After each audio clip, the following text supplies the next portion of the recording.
Hello dear learners.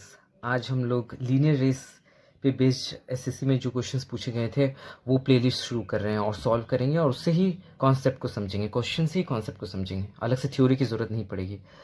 तो शुरू करते हैं। इन अ 1200 मीटर रेस, 1200 मीटर की रेस है।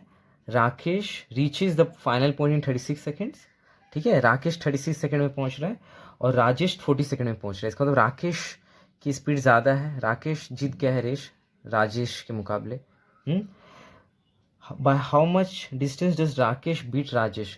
राकेश कितने दूरी से राजेश को हरा दे रहा है?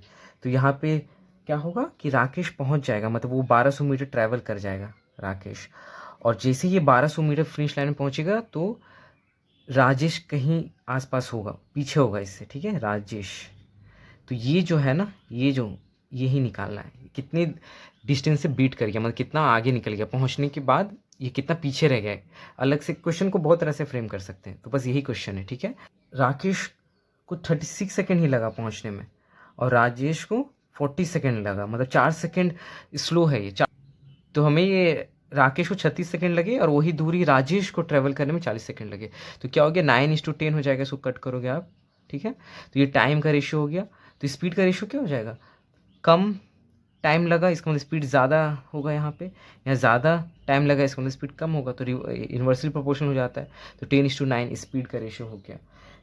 तो डिस्टेंस का रेशियो क्या हो जाएगा, टाइम से हम स्पीड निकालें, स्पीड से डिस्टेंस, तो ज़्यादा स्पीड है मतलब ज़्यादा डिस्टेंस ट्रैवल किया होगा तो डायरेक्टली प्रोपोर्शनल, और कम स्पीड है तो कम डिस्टेंस, तो 9।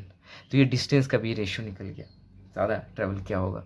तो हमें बोला है कि how much distance does Rakesh beat Rajesh. तो हमें पता है कि ये राकेश पूरा डिस्टेंस ट्रैवल कर गया होगा 1200 मीटर, तभी तो उसे हराया होगा ना। तो 1200 मीटर जब राकेश ने ट्रैवल किया होगा तो उसे 10 यूनिट ट्रैवल किया होगा उसने। और उसने कितना से बीट किया, 1 यूनिट से। देख पा रहे हो डिफरेंस, ये फिनिश लाइन का डिस्टेंस है और ये इतना में पहुंचा होगा, ये 10 फिनिश लाइन है और ये तो 1 यूनिट से हराया है, 1 यूनिट से। तो 10 यूनिट 1200 के बराबर है, 10 यूनिट 1200 के बराबर है। तो 1 यूनिट से हराया होगा तो कितना हो जाएगा, इसको डिवाइड करोगे तो 120 मीटर से हराया होगा। बस यही था, बस यही था। इसका मतलब कि राकेश ये 1200 मीटर में पहुंचा होगा तो ये 100, ये यहाँ पे हो जाएगा 120 मीटर पीछे रहा होगा, तो मतलब इसमें घटा दो। अब से पूछा जाए कि राकेश कितना ट्रैवल किया होगा उस समय, अगर ऐसे क्वेश्चन दिया जाए तो ये 1200 से राजेश राजेश कितना ट्रैवल किया होगा, तो 1200 से ये घटा दो 120, तो कितना हो जाएगा 1080 मीटर राजेश ने ट्रैवल किया होगा उस समय जब राकेश पहुँच गया होगा। तो कितना आसानी से सॉल्व कर गए बिना हम लोग कुछ किए, फॉर्मूला का इस्तेमाल किए, सिर्फ कॉन्सेप्ट से सॉल्व कर रहे हैं। हाँ, बढ़ते हैं अगले सवाल की तरफ, बहुत मज़ा आएगा, बने रहिए। ये रहा आज हमारा दूसरा सवाल जो CHSL 2023 में पूछी गई थी। इन 140 मीटर रेस, 140 मीटर की रेस थी। Pankaj runs at a speed of 5/2 metre per second. ठीक है, तो पंकज है, पंकज कितनी स्पीड से जा रहा है, 2.5, मैं पॉइंट में लिख दिया 2.5 मीटर पर सेकेंड, और he gives a start of 20 metre to Arjun. अब ये टर्म्स है, ठीक है ना, इसको कैसे समझेंगे, he gives a start of 20 metre to Arjun, मतलब अर्जुन को एक तरह से मौका दिया कि आप पहले शुरू करो, आगे से शुरू करो। कितना आगे से, 20 मीटर आगे से, मतलब यहाँ से अर्जुन शुरू करेगा, यहाँ से मतलब 20 मीटर आगे से, 20 मीटर आगे से, मतलब अर्जुन सिर्फ 120 मीटर की रेस में दौड़ेगा, एक तरह से उसे फ़ायदा पहुँचाया गया, और पंकज 140 मीटर की रेस में दौड़ेगा। ठीक है, and still defeats him by 4 seconds. मतलब पंकज ने बोला कि आप 120 मीटर ही दौड़िए, मैं 140 मीटर दौड़ूंगा, फिर भी पंकज ही रेस जीत गया 4 सेकेंड से। कहने का मतलब है कि पंकज 140 मीटर की रेस दौड़ा है और फिर भी वो 120 मीटर रेस दौड़ने वाले अर्जुन को 4 सेकेंड से हरा दिया। अगर पंकज 140 मीटर की रेस जाने में, ऐसे मैं लिख रहा हूँ, 50 सेकेंड लगा होगा, तो अर्जुन 120 मीटर जाने में कितना 54 सेकेंड लगाया होगा, 4 सेकेंड ज़्यादा ही, 4 सेकेंड से हरा दिया।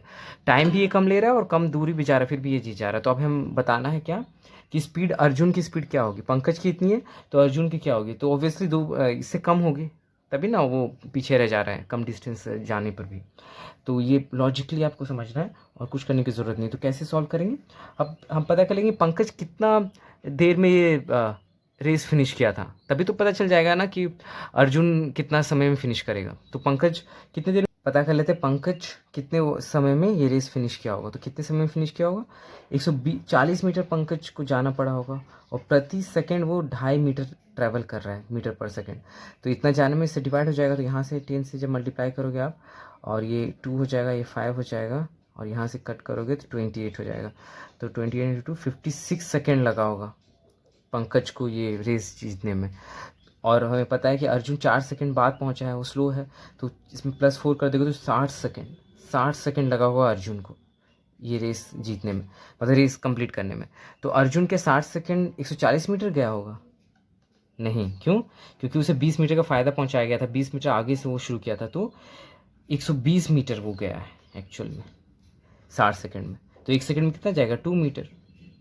120/60 2 मीटर, तो 2 मीटर पर सेकंड ये हो गया स्पीड, और इससे कम है, देख लो अर्जुन की स्पीड। तो हमारा ऑप्शन सी आंसर हो जाएगा। बस इतना सा था, ठीक है। ये जो है इसमें टर्म्स दिया हुआ है, gives a start of 20 metre. ये आप जैसे जैसे हम क्वेश्चन को सॉल्व करेंगे, आपको जैसे इस क्वेश्चन में समझ गया ना इसका मतलब क्या होता है, इसी तरह से क्वेश्चन के थ्रू कॉन्सेप्ट को समझेंगे और बिना फॉर्मूला को यूज़ किए, सिर्फ कॉमन सेंस और लॉजिक और विजुअलाइजेशन से। Thanks for watching. Like, subscribe, share करो और इसी तरह सपोर्ट करो।